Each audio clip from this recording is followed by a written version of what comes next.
بسم الله الرحمن الرحيم الحمد لله رب العالمين والصلاة والسلام على رسول الله وآله وصحبه ومن والاه أما بعد السلام عليكم ورحمة الله وبركاته.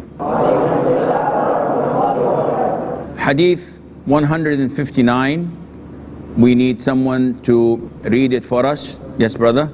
Atiyah reported, the Prophet of Allah sallallahu alaihi wasallam came to us when we were bathing his daughter, and he told us, wash her with water and with the leaves of lote tree, 3 or 5 times or more than that if you think fit, and you can put camphor or some of the camphor in the last washing. Then inform me when you have finished. So when we had finished, we informed him, and he gave to us his own garment, saying, put it next to her body. Muslim. And in another narration? And in another narration, or 7, he said, begin with her right side and with the place of wudu. Atiyah said, and we plaited her hair into 3 braids. Jazakallah khair. Now, washing the dead, the procedure usually is the same. First of all, you try your level best to take off the clothes without tearing them. Why? So that we can have someone use the clothes. Instead of tearing the shirts, tearing the trousers, tearing everything, we can wash them and give them to the poor so they can use it. Sometimes it is difficult or impossible, as in the case of injuries, as in the case of burns, so you have to have scissors and you cut them off. After that, while doing this, you have to make sure that the awrah is covered. And the awrah, the part of the body that is not allowed for people to see, for men it's from the navel to the knees, and for women it is from below the neck to the knees. So women cannot see the breasts of other women, they cannot see the bare back of other women. This is not permissible in Islam. So we cover the awrah, and then scholars say that we look, if the nails are long, we clip them. For men, if their mustache is long, we trim it. And the first thing that usually would be recommended to do is that you make the dead person, the corpse, sit halfway. So you bring him from under his neck, make him sit halfway, and then gently press over his stomach while pouring a lot of water on the private parts. Why is that? Because if the bladder is full, if the stomach has some waste that it wants to release, we won't want it to release it while carrying the funeral to the prayer hall or to the masjid or to the burial. So we must try our best to purify the body. So by gently pressing on the stomach, you know that all the muscles are loose. So anything that is ready to go, it will go. And then scholars say it is recommended that you clean the mouth by a piece of cotton, the teeth, and the nose, the nostrils, with a piece of cotton while putting water. Because you cannot make that person turn the water in his mouth. It is not advisable to open his mouth and put water, because this would go to his stomach directly. So it's only with a wet piece of cotton you do this. What about the water? What kind of water should I use? You use room temperature water. So if it is extremely cold, then you use some sort of normal water. And if extremely hot, then you use middle type of water. You don't use too hot nor too cold. And the lote tree or the lotus, it's a green substance from the leaves made and crushed and so on. And this is used as follows. We put the amount needed with this much of water, and we beat it regularly until foam starts to come out. And then we increase water while still beating it until we have a big bucket of water with foam on it. This is the way of using it with the water. Now, what do I do with the foam? I take the foam and I wash his beard and I wash his head as if it's a form of shampoo. This is what the foam used for. One would say, okay, can we use normal soap? And I says yes.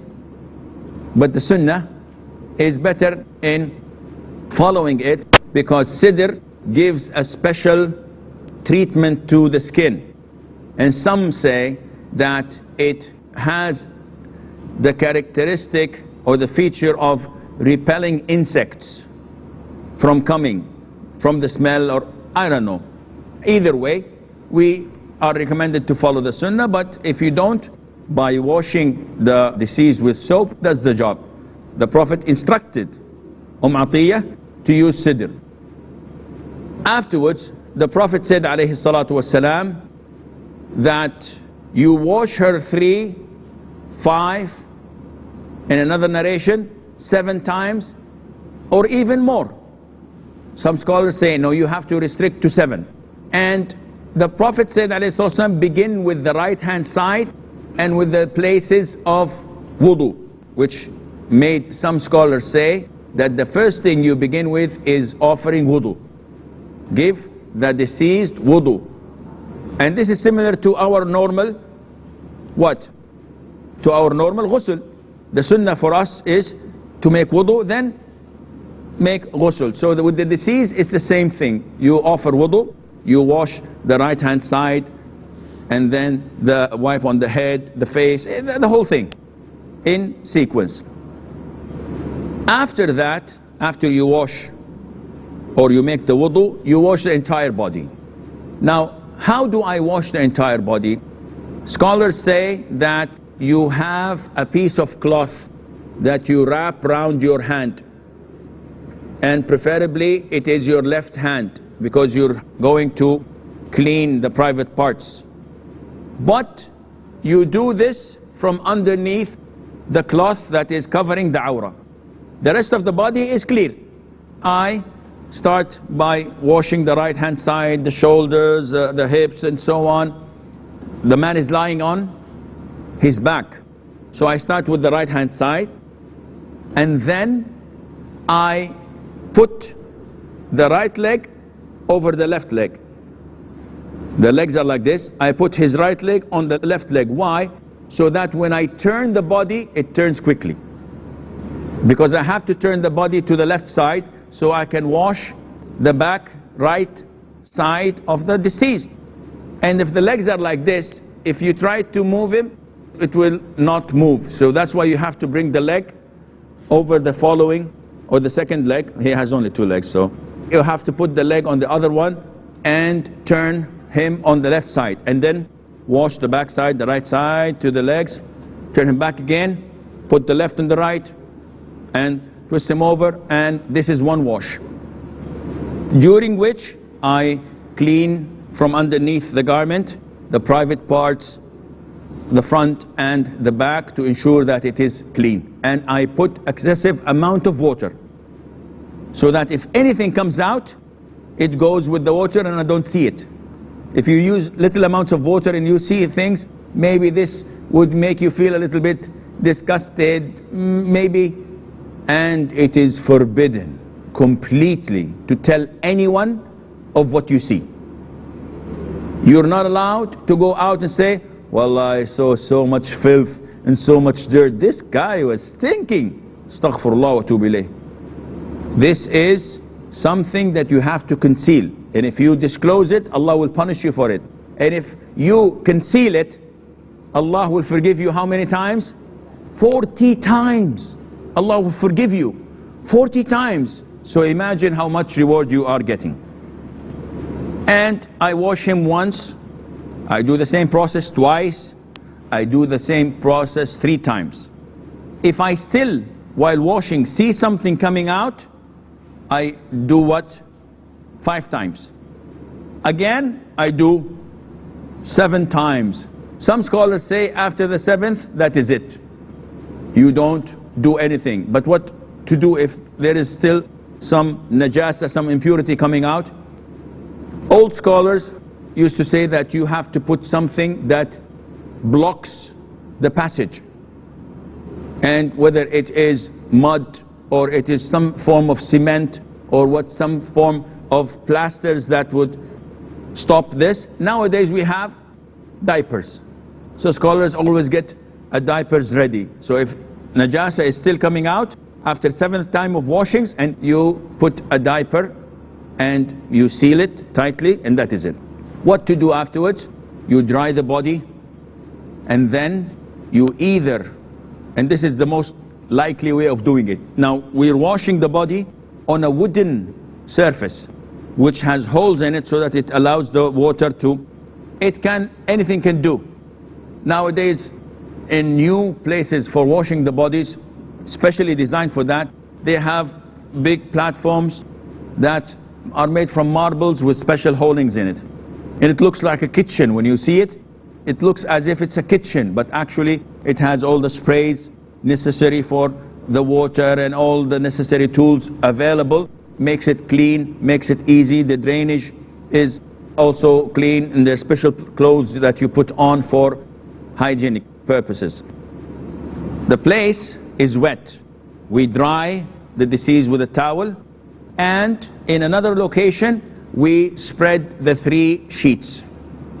Prophet ﷺ, he was himself shrouded in 3 white sahul, meaning either referring to a city or a village in Yemen where they used to make these types of white cotton clothes, or it means to be white and pure. And this is his sunnah. So we bring 3 pieces of cloths. Now one would say, I'm a rich man. Actually I am on the top 10 of Forbes list of richest men in the world. And one would say, Akhi, what are you doing here if you are? Well, hypothetically speaking, I am not, alhamdulillah. And I wish and pray to Allah that I will never be. Because the more money you have, the more sins you gain, generally speaking. So if I were on the top list of these 10 richest men, can I, for example, buy something that is expensive? A designer's clothes, for example, a shroud to be shrouded in? No. It has to be clean and it has to be normal. Signs of extravagant while doing this would only add to your sins. We have a short break. Stay tuned, inshallah. We'll be... Assalamu alaikum and welcome back. So, we put the shrouds, we carry the deceased and put him in these shrouds. Any way of shrouding him special? Scholars say, we in Arabia, this is what we do.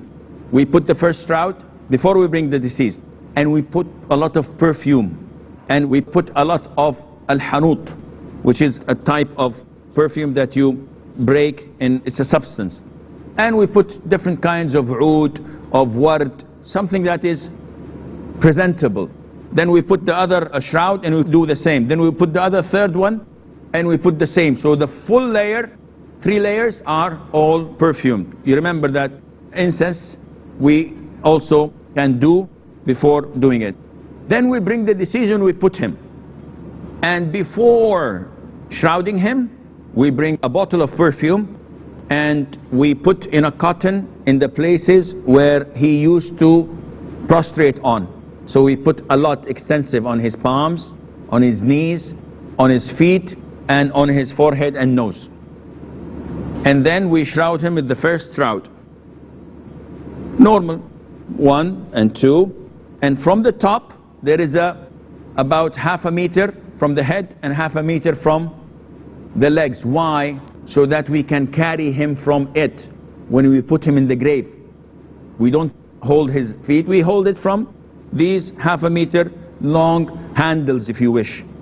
And then we wrap the first layer, we wrap the second layer, we wrap the 3rd layer, and then we put the knots. So 1 at the legs, 1 at the knees, 1 at the waist, 1 at the head, 1 at the arms, depending, 5 or 6 or 7. Every country differs from the other. The most important thing that it is tight, that it was not break loose. Before doing that, some scholars, if you do not put a diaper, you put a big piece of cotton at the private parts and perfume it as well, and you wrap it. Now for women there is another extra, because the Prophet in this hadith, he told them, when you finish, announce me, inform me. So they told him, and he gave them his izar, his lower garment, and he told them, put it next to her body, which means that it makes it now 4 pieces of shrouds. And that is why scholars say, make them witr and 5. So 1 for the waist, and they say 1 is for the head or for the upper body, and the other 3 are your normal 3 shrouds. We finished, we wrapped the body with these shrouds. By this he would be ready for burial. Now the last, we did not mention this, the last wash, which is the 3rd or the 5th or the 7th, we should add to it some camphor. We call it in Arabic kafur. And what is this camphor or kafur? It is a sort of substance that also gives perfume or scent to the washing, and scholars say that it gives the skin and the body stiffness, and the stiffness is needed so that it would become easier to carry and so on. So we put the perfume and we use these substances as the Prophet ﷺ instructed us to do. We have some time left, I believe, but before we go to the following hadith, do we have any questions? Okay, yes brother. Assalamu alaikum, Sheikh. Assalamu. What if a dead body has a ring in her hands which we are not able to pull out? Ring in the hand.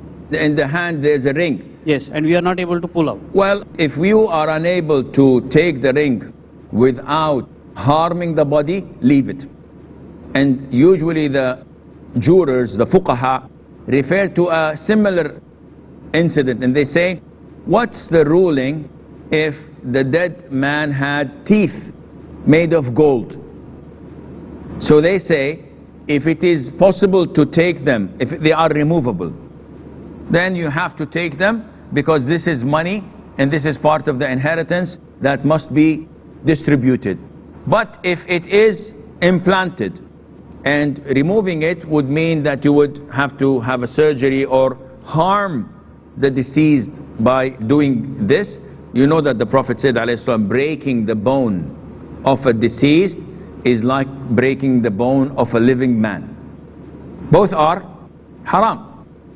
So you're not allowed to take this off. However, scholars said, and this is what Shaykh ibn Uthaymeen, may Allah have mercy on his soul, said on his lectures, that you may, after 6 or 7 or 8 months, dig the grave when all the bones and all the flesh has gone, and the ring would be loose, the teeth, the golden teeth would be loose. You can collect those and use their money, because this is money and it is a waste that it goes to waste.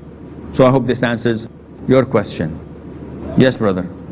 Assalamu alaikum. Salam. Recently I had witnessed a funeral procession, and I was witnessing the burial procedure. Before the showering the body, they applied some kind of powder, and when I inquired about the same, they told me it's for the body to decompose as soon as possible. So what is the ruling regarding it? This is for the body to decompose quickly. No, this is not permissible. To apply a substance that would accelerate in decomposing the body, this is not permissible. You should make it as normal as it is by using the substances that the Prophet told us ﷺ to use. So this is not permissible. Sheikh, when the body is washed and the aura is still hiding, and now we have to move the body from one place to the other on the shroud, how do we do that? Very, very simple. The process is, the piece of cloth covering the aura is wet and it's dirty, most likely, though we've washed the whole body 3, 5 or 7 times. So what we do is, when we finish, I told you we dry it with a towel, we bring a new fresh towel and we put it on top, one man holding it from top, and then we take from underneath it the wet piece of cloth. So the man now is covered with a towel. We take the body with the towel to the first shrouding place. The minute we put the first shroud and the second, from underneath we withdraw the towel. So now you cannot expose the awrah.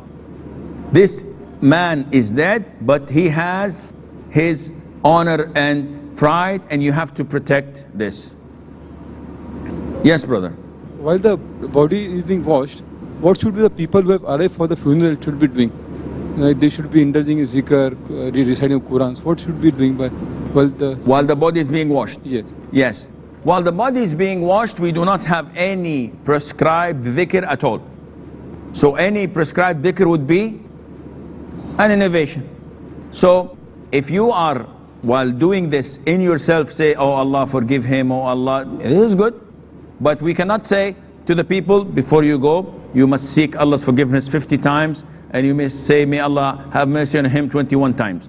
We have no prescribed thing to say or to do as such. Therefore, you just wash him without doing any dhikr. We've stated before that when a man is dying or he dies, we should not supplicate except with things that are good, because the angels, what do? They say Ameen. But as we are washing, we do not have any evidence of any supplications or any dhikr, and of course, or any recitation of the Quran. And unfortunately, a lot of the Muslims believe that reciting the Quran when the people are dying or after their death or in the graveyard is beneficial and good. Especially they think that Surah Yasin, because there is a hadith where it was reported that the Prophet said, alayhi salatu wasalam, "Iqra'u ala mawtakum Yasin." Recite on those who are dying or on those who had died Surah Yasin. But this hadith is not authentic. This hadith is weak. And those who authenticate it, they say that it means that when a person is on his dying bed, you should recite Surah Yasin. Why? Because he's alive, he's hearing Yasin, and in Yasin there are glad tidings of Jannah. قال يا ليت قومي يعلمون بما غفر لي ربي وجعلني من المكرمين. The man who came to warn his people and ask them to believe the messengers, he said, I wish that my people know how Allah Azza wa Jal forgave my sins and gave me reward or etc. So when a dying person hears this, he has hopes that he will be treated similarly. I'm afraid that this is all the time we have until we meet next time. Fi amanillah. Wassalamu alaikum wa rahmatullahi wa barakatuh.